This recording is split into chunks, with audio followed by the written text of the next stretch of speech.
John Sanders is a man that most people in this state may never know or have ever heard of, but he's had the greatest impact of someone that you've never heard of.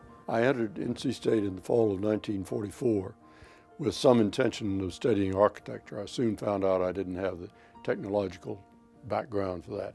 So after a year there, I volunteered for the Navy, was in the Navy for a little over a year, came back to State for a year, and then transferred to Chapel Hill and got my undergraduate degree. I was student body president as an undergraduate in 1950-51.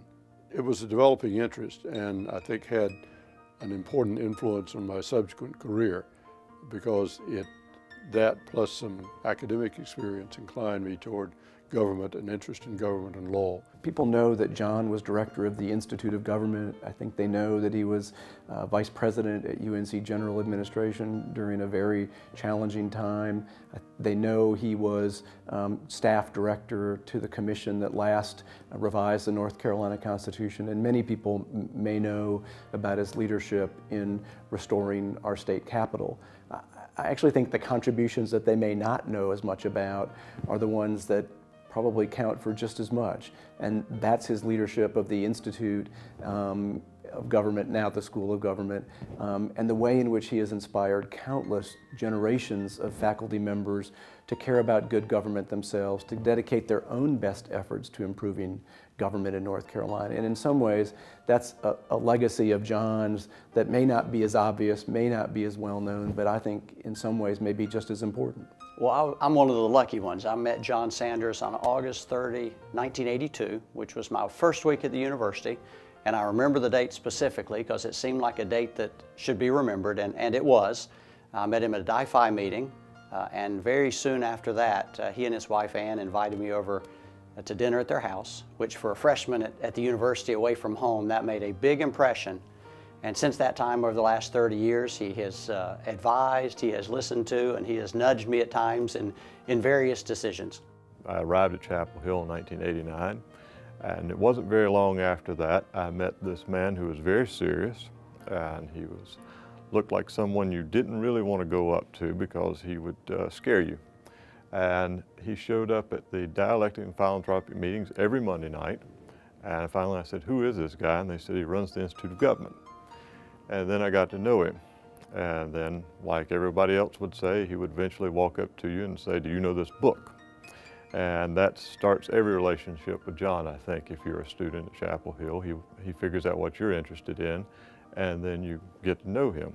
I've never taught traditional classes in the university because that's not been my job, was not my job, but I had contacts through student organizations and others and helped them develop and pursue their own interest in government, public service.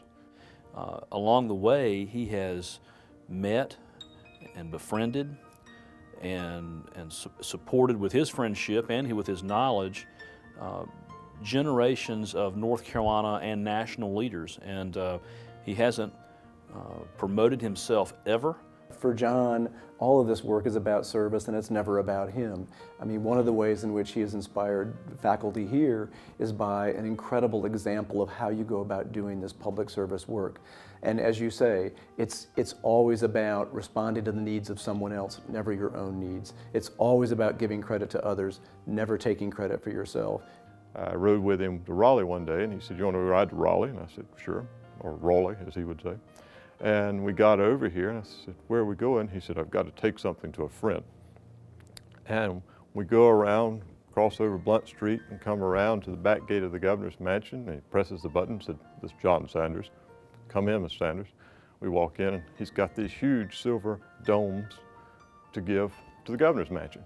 Not to Jim Hunt, but to the governor's mansion. And I'm sure Governor McCrory can use them today.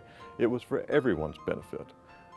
That's the way John gives. It's not to give to Jim Hunt. It's not to give to Wayne Goodwin. It's not to give to Patrick Wooten.